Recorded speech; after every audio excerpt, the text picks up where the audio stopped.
वृष लगन बुद्ध देव एकादश स्थान में। जय माता की मित्रों, हम लोग वृष लगन में बुद्ध ग्रह की चर्चा कर रहे हैं।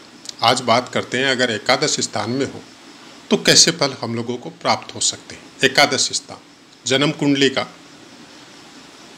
सबसे अच्छा स्थान इसको इसलिए बोला जाता है कि यहाँ पे कोई पापी ग्रह हो, क्रूर ग्रह हो, सौम्य ग्रह हो, शुभ ग्रह हो, कैसा भी ग्रह हो, राहु केतु हो, शनि हो, यहाँ पे आके सब अपना अच्छा फल देते हैं। ये अक्षरश वैसा का वैसा ही सत्य है जैसे कोई इंसान देव तुल्य है और उसको अगर आप मारेंगे, पीटेंगे, गालियाँ देंगे तो भी आपका भला करेगा। यहाँ पे आके सब नतमस्तक होते। ये एक ऐसा स्थान है। इस स्थान के बारे में जितनी तारीफ आपके ज्योतिष शास्त्र में की गई है उतनी तारीफ शायद लगन और दशम के स्थान के बारे में भी नहीं की गई। यहाँ पे अगर कोई भी ग्रह पाप प्रभाव में भी है, नीच राशि में भी है, या अस्त भी है, या वक्री भी है, सब तरफ से अच्छे फल यहाँ से उस ग्रह के प्राप्त होते हैं। लेकिन सबसे बड़ी बात है कि वो कैसा है, उस स्थान को वो अच्छा फल दे रहा है, लेकिन जहाँ पे वो दृष्टि डाल रहा है वहाँ पे वो अच्छा अपने स्थान विशेष के बल के हिसाब से, अपने कारकत्व के बल के हिसाब से, और किससे दृष्ट है और उस दृष्टि में उसको क्या तकलीफ है उसके हिसाब से वो फल देगा। इस स्थान को खराब नहीं करेगा। 11वें स्थान, अब 11वें स्थान में हम लोग वर्तमान परिस्थिति में या जो ज्योतिष के चैनल हैं उनके अनुसार हम लोग प्राय कर यही देखते हैं कि 11वां स्थान मतलब लाभ का स्थान। लाभ हानि और लाभ के साथ जोड़ते। 11वां स्थान वहां तक सीमित नहीं है। 11वां स्थान आपकी होवर मतलब होल आपकी जो लाइफ है उसका आपको लाभ क्या मिला, वो है 11वां स्थान। लाभ आपको परिवार के विषय में मिल सकता है, लाभ आपको पत्नी बच्चों के विषय में मिलता है, लाभ आपको धर्म के विषय में मिलता है, लाभ आपको धन के विषय में मिलता है, भाई बहनों के विषय में मिलता है, माता पिता के विषय में मिलता है। मतलब पूरी जो लाइफ है जिसके आसपास जीव घूमता है वो सब चीज से जो लाभ आपको प्राप्त होता है वो है 11वां स्थान। इसको आप इस तरह से भी समझ सकते हैं कि आपके व्यय स्थान का व्यय स्थान है। मतलब आपके 12वें स्थान का 12वां स्थान हो गया।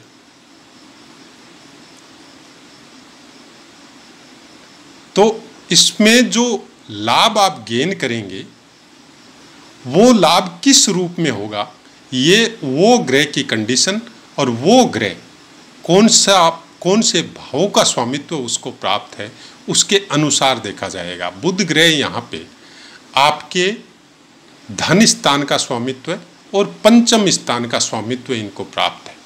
तो ये क्या लाभ देंगे? वाणी का लाभ देंगे, धन का लाभ देंगे, राज्य सत्ता का लाभ देंगे, ज्ञान का लाभ देंगे, हायर एजुकेशन का लाभ देंगे, आपको अच्छी संतान जो बोलते हैं पुत्री या पुत्र उसका लाभ देंगे, जो आज्ञाकारिणी होगी, जो आपसे ज़्यादा प्रोग्रेस करेगी, जो धर्म से संबंधित आचरण करेगी, वो सब लाभ यहाँ से 11वें स्थान में बुध देव बैठ के आपको प्राप्त करवाएंगे। धार्मिक होता है ऐसा इंसान, धर्म के प्रति विशेष रुचि होती है ऐसे इंसानों में। वाणी के द्वारा बहुत प्रोग्रेस कर सकता है, भाषण कला में निपुण हो सकता है, कोई स्कूल का प्रिंसिपल या प्रोफेसर हो सकता है, बड़ी बड़ी कंपनियों में बड़ी बड़ी पोस्ट पे बैठ के जो 1500 आदमियों को जो गाइड करना पड़ता है वो हो सकता है। टेक्निकल एजुकेशन बहुत अच्छी मात्रा में हो सकती है क्योंकि बुध देव आपको वो भी प्राप्त करवाते हैं। संतान के क्षेत्र में या पंचम स्थान के क्षेत्र में जब इनकी पूर्ण दृष्टि उस स्थान पे पड़ती है तो प्रेम से ओतप्रोत होते हैं ऐसे इंसान। वाणी बड़ी मीठी होती है, मतलब जब इंसान इनको सुनना चालू करता है तो सुनते ही जाता है। बहुत मीठी वाणी होती है, कथावाचक हो सकते हैं, धर्म के मामले में विशेष रुचि हो सकती, अपने दूसरे स्थान से दशम होने की वजह से वाणी को ही व्यापार बना सकते और उसी से धन का अर्जन कर सकते। प्रेजेंस ऑफ माइंड बुद्धदेव खुद देते। और 11वें स्थान वृष लगन वालों की बात हो रही है केवल, ये 11वें स्थान में जब बुद्धदेव बैठते हैं तो ये राजयोग का भी राजयोग बन सकता है। मतलब हम लोग एक श्रेणी बोल देते हैं कि बुद्धदेव यहाँ पे बैठ के ये नाम का राजयोग बनाएगा, वो भद्र पुरुष नाम का या राजयोग बनाएगा, फलाना राजयोग बनाएगा। उसके लिए हम लोगों को ग्रहों को ये समझना पड़ेगा कि सबसे पहली बात उसके पास कारकत्व क्या है, वो क्या चीज़ प्रदान करेगा। कि भाई आपके घर में बाहर से अगर आपके पिताजी आ रहे हैं तो आपको क्या देंगे, माताजी आ रही है तो क्या देंगे, अगर भाई आ रहा है तो क्या देंगे, उसी हिसाब से ग्रहों का कारकत्व है। कौन सा ग्रह लाभ स्थान में बैठता है तो वो क्या दे सकता है। सबसे पहले वो अपने कारकत्व के अनुसार आपको लाभ देगा। बुध ग्रह के पास वाणी का प्रभाव है, बुध ग्रह के पास विद्या का प्रभाव है, बुध ग्रह के पास बुद्धि का प्रभाव है, बुध ग्रह के पास आपके प्रेजेंस ऑफ माइंड, जिसको बोलने के पहले जिसको समझ में आता है वैसा प्रभाव है। बुध ग्रह एक बच्चे की तरह बहुत गोल मटोल और सौम्य चेहरा होता है, जिसको देखने की बार बार इच्छा होती है। आप देखिएगा जिनका भी बुध ग्रह बहुत अच्छा होता है उनमें एक खास बात होती है, उनकी दंत पंक्ति जो होती है, दांतों का जो हिसाब किताब मुंह में होता है बड़ा खूबसूरत होता है, बहुत सुंदर होता है। एक से एक मिले हुए रहेंगे, कहीं पे भी खाली जगह नहीं मिलेगी और अपनी एक निश्चित सीमा मात्रा में ही बढ़े हुए रहते हैं, न ज्यादा बढ़े हुए रहेंगे न ज्यादा छोटे रहेंगे। ऐसा इंसान बहुत अच्छा गायक भी हो सकता है। और इनके लिखे हुए को मतलब गलत साबित करना बहुत मुश्किल होता है, बोला हुआ या लिखा हुआ। वाणी पे विशेष प्रभाव होता है। बाकी ग्रह, शुक्र ग्रह का भी अगर साथ मिले तो फिर अच्छा गायक हो सकता है। ऐसे इंसान भावुक भी होते, क्योंकि अपने ही प्रेम स्थान को पूर्ण दृष्टि से देखने की वजह से एक अच्छे प्रेमी साबित होते। एक्टिंग के क्षेत्र में जा सकते, अपने एक स्थान से सप्तम है, दूसरे स्थान से दसम है, तो बहुत अच्छा फल इन लोगों को यहाँ पे बैठ के बुध देव आपके 11वें स्थान में बैठ के, आप कौन सा राजयोग बोलते हैं ये आपके ऊपर है। हम राजयोग का नाम याद नहीं रखते, हमने केवल ज्योतिष के द्वारा, अपने गुरुओं के द्वारा एक ही चीज सीखी है कि आप सस महापुरुष योग, भद्र महापुरुष योग, गज केसरी योग, उसको याद रखने की जरूरत नहीं है आपको। आपको याद रखना है कौन से ग्रह के क्या कारकत्व है, कि वो अगर आपके घर में आता है तो आपको क्या दे सकता है। दूसरी बात, जिस स्थान में बैठा है उस स्थान के क्या कारकत्व है,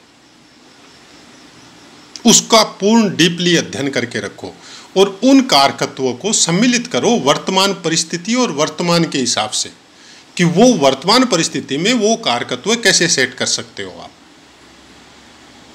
पहले के समय में बात करें तो ऐसे इंसान बहुत बड़े बड़े मंदिरों में या बहुत राजा के पास राज्य मंत्री के तौर पे जो राय देने वाले होते हैं, या फिर राजा के पास खजांची के तौर पे, कोषाध्यक्ष के तौर पे अपनी सेवाएं देते थे। आज के समय में हम लोग इसको तुलना करें तो आरबीआई गवर्नर बोल सकते हैं, या बहुत बड़े कथावाचक बोल सकते हैं, या फिर गायक बोल सकते हो आप।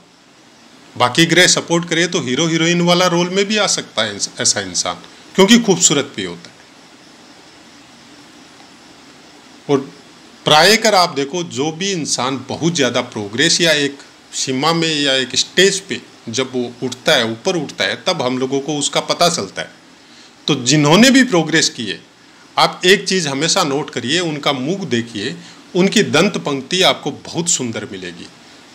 और ये चीज़ बुद्ध देव प्राप्त करवाता है। वो आपको तुरंत निर्णय लेने की क्षमता देता है कि इस चीज़ में अभी आप चल रहे हैं और अचानक से आप टर्न होकर दूसरी लाइन को ज्वाइन कर लेते। आपके पास कोई प्रपोजल आया और आपने उसको, बहुतों ने ठुकराया और आपने स्वीकार कर लिया और उसी प्रपोजल के द्वारा आप ऊपर उठ गए, क्योंकि आपकी प्रेजेंस ऑफ माइंड बहुत स्ट्रांग है। आप आने वाले समय को रीड कर सकते हैं, कौन सा काम कर रहे हैं उसके विषय में आप जज कर सकते हैं कि ये काम आने वाले समय में कितना % सक्सेस होगा। और जब आपको लगता है कि ये इतना सक्सेस नहीं होगा तो उसको छोड़ के दूसरे काम में हाथ डाल लेंगे। आप अपने बिजनेस को फटाफट चेंज करेंगे, अपने काम को भी चेंज कर सकते हैं।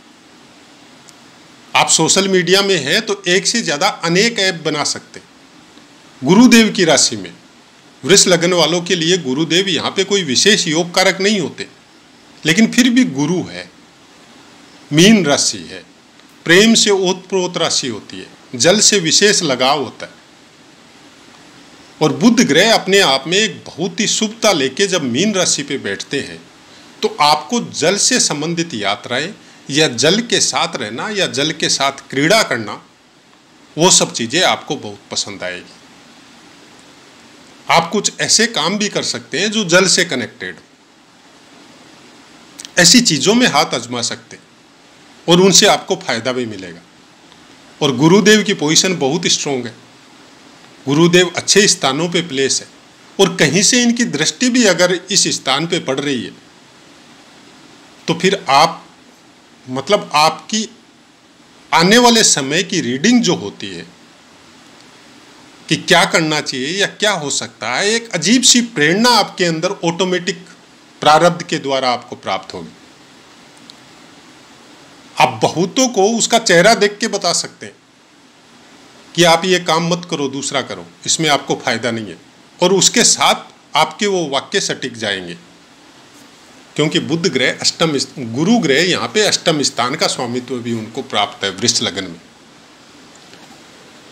और गुरु ग्रह स्ट्रोंग होने से बुध का प्रभाव कुछ अलग लेवल में आ जाता है। ऐसे इंसानों को आप, अगर वो ज्योतिष की लाइन में आए या ऐसा ही कोई भविष्यवाणी बोलने वाला या कोई और कला की लाइन में आए तो बहुत प्रोग्रेस करते हैं, उसके द्वारा धन का भी अर्जन करते हैं। वाणी में भी प्रभाव होता है, बोली हुई बातें भी सत्य साबित होती है और उसकी वजह से इनकी फेमसिटी भी बहुत बढ़ते जाती है। तो बहुत कुछ देख सकते हैं हम लोग। किसी ग्रह के विषय में जब हम लोग देखने जाए तो बहुत सी मात्रा में बहुत सी चीज़ों का पता चलता है। लेकिन जैसा कि हमने हमेशा बोला है, बुध ग्रह के पाठों में, प्रायकर पाठों में बोला है, 9 ग्रह में बुध ग्रह अकेले ऐसे ग्रह हैं कि आपका योग कारक होते हुए भी आपको गलत फल दे सकता है। उसके लिए आपको खुद को सचेत होना पड़ेगा। बुध ग्रह को हमेशा आपको अच्छा रखना पड़ेगा, अपनी वाणी पे कंट्रोल रखना पड़ेगा। गलत वाक्य उच्चारण में या लिखावट में, चाहे सोशल मीडिया हो, चाहे आपका परिवार हो, चाहे फ्रेंड सर्कल हो, चाहे गांव समाज हो, गलत वाणी न तो बोलना न लिखना, उसके ऊपर आपका खुद का प्रतिबंध आपके ऊपर होना चाहिए। कौन क्या कर रहा है, कौन क्या नहीं कर रहा है, उससे आपको कोई मतलब नहीं होना चाहिए। आपको अपने आप को सुधारना है।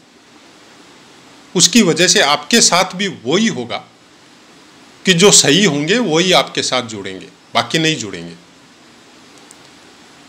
इस चैनल के द्वारा हमारा सबको यही कहना है, अगर कुछ आदमी या कुछ इंसान भी थोड़ा सा भी अगर वाणी के ऊपर अपना प्रयोग कर लें, एक्सपीरियंस कर लें, तो फिर आप खुद देखिएगा कि उनके साथ कैसा परिवर्तन आया है और किस ग्रह का फल कैसा मिल रहा था। उसको नहीं सोच के केवल थोड़ा सा अभ्यास चालू कर दे कि अर्ली मॉर्निंग या शाम के समय में या दोपहर के समय में एक नियम बना ले कि हमको 1 घंटा चुप रहना है और आत्मनिरीक्षण करना है कि आज पूरा दिन में, या सुबह में करते हैं तो कल पूरा दिन में, या शाम को करते हैं तो वर्तमान का पूरा दिन मैंने किसको क्या क्या वाणी बोली थी और किस किस इंसान को मैंने गलत वाणी बोली थी। तुरंत प्रभु से क्षमा मांगिए अगर बोली थी तो, और उससे विनती कीजिए कि प्रभु ऐसा शक्ति दो, ऐसा पावर दो कि जो बीत गया वो तो बीत गया, लेकिन जो आएगा उसमें मैं किसी का दिल नहीं दुखाऊं, अपनी वाणी के द्वारा, अपनी लिखावट के द्वारा। तब आप खुद देखिएगा आपके अंदर कैसा परिवर्तन आता है और बाकी ग्रह आपको कैसा इफेक्ट करते हैं। हमने बहुत से ऐसे इंसान देखे हैं जिनका कुंडली अगर देखें सोशल मीडिया में, एक दो कुंडलियां हमने देखी हैं जिनको हम जानते हैं, पर्सनली जानते हैं उनको। हालांकि नॉर्मली हम फेसबुक पे और कोई इतना कमेंट नहीं करते। कुंडली एकदम खराब है और सब गलत ही गलत बातें उनको सुनने को या पढ़ने को मिली है ज्योतिषियों के द्वारा कि आपका कुछ नहीं हो सकता, और आपको यकीन नहीं आएगा वो एक ऐसी स्टेज पे बैठे हुए हैं कि वो 100, 200, 50 ज्योतिष को अपने पास नौकरी दे सकते हैं। लेकिन उनकी वाणी बड़ी मधुर है, दंत पंक्ति बड़ी सुंदर है, बोलते हैं तो सामने वाला मतलब स्टेचू होके सुनता है उनकी बात, और बहुत प्यार से बोलते हैं। केवल वाणी से ही प्यार नहीं झलकता है, जब उनकी आंखों में देखेंगे तो वहां पे भी प्यार झलकेगा, चेहरे पे देखेंगे तो चेहरे से भी प्यार झलकता है, और धीरे धीरे आदमी फिर वैसा ही बन जाता है। क्योंकि जैसे ही आप वाणी बोलेंगे, जैसे ही आप मन से अपनी बातें लिखेंगे, वैसा ही इंसान धीरे धीरे बनते जाता है, और बाकी ग्रह भी फिर उसी के अनुरूप चलना चालू कर देते हैं। ग्रह आपके विपरीत नहीं जाते, ग्रह आपके अनुसार चलते। अब इस बात को किस तरह से कोई समझता है, ये उसकी बुद्धि और विवेक के ऊपर डिपेंड है। हम तो एक ही बात जानते हैं कि कोई भी काम जिसका फल दुर्योग के रूप में हम लोगों को मिलता है, उसमें ग्रह का योगदान कम, हम लोगों का खुद का योगदान ज़्यादा होता है। मीन राशि है, पूर्व भाद्रपद का चतुर्थ चरण, जिसका स्वामित्व गुरुदेव को प्राप्त है। उत्तरा भाद्रपद के चारों चरण, इसका स्वामित्व शनिदेव को प्राप्त है। और रेवती नक्षत्र के चारों चरण, उसका स्वामित्व खुद बुद्धदेव को प्राप्त है।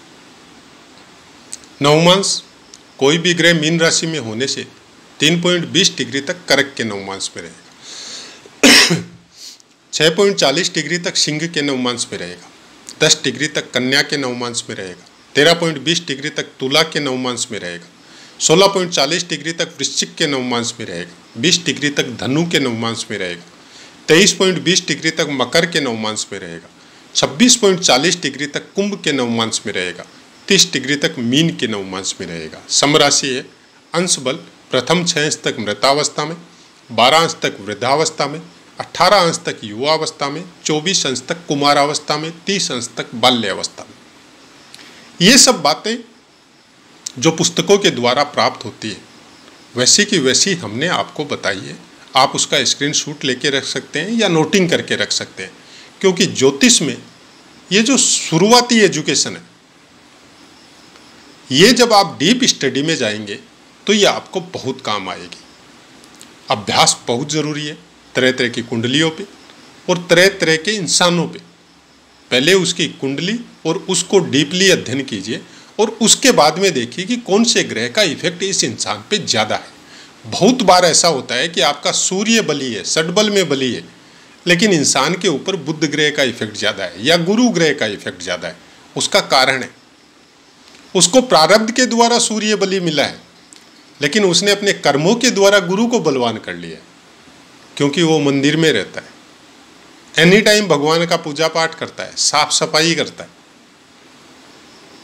उसकी मूर्ति के सामने, प्राण प्रतिष्ठित मूर्ति के सामने रहता है, चाहे वो नौकरी के स्वरूप में हो, चाहे वो वहाँ पे उसका कर्म ही ऐसा हो कि उसको उसके सामने रहना पड़ता हो अपने जजमानों के लिए या और किसी काम के लिए या प्रभु की भक्ति के लिए, तो फिर उसका गुरु इफेक्टिव होता है। और वर्तमान में फिर उसके कर्म गुरुदेव डिसाइड करेंगे कि वो क्या काम करता है। तो ये सब बहुत सी बातें जो हम लोगों के पूर्वजों ने संस्कार स्वरूप में हम लोगों को बताई है, लेकिन आज के समय में जो ज्योतिष हो रही है, उसी की वजह से ये चैनल स्टार्ट किया गया है कि आप लोग उस हकीकत को समझो। प्रारब्ध आपको क्या मिला वो मायना नहीं रखता है, इसके साथ गीता का भी अध्ययन जरूर करो। आप कर्म आप क्या कर रहे हैं वो जरूर मायना रखता है। कर्म के बगैर न कोई प्रारब्ध है न वर्तमान है। तो वो अपनी वाणी को विराम देते हैं और आपसे आज्ञा लेते हैं। जय माता की।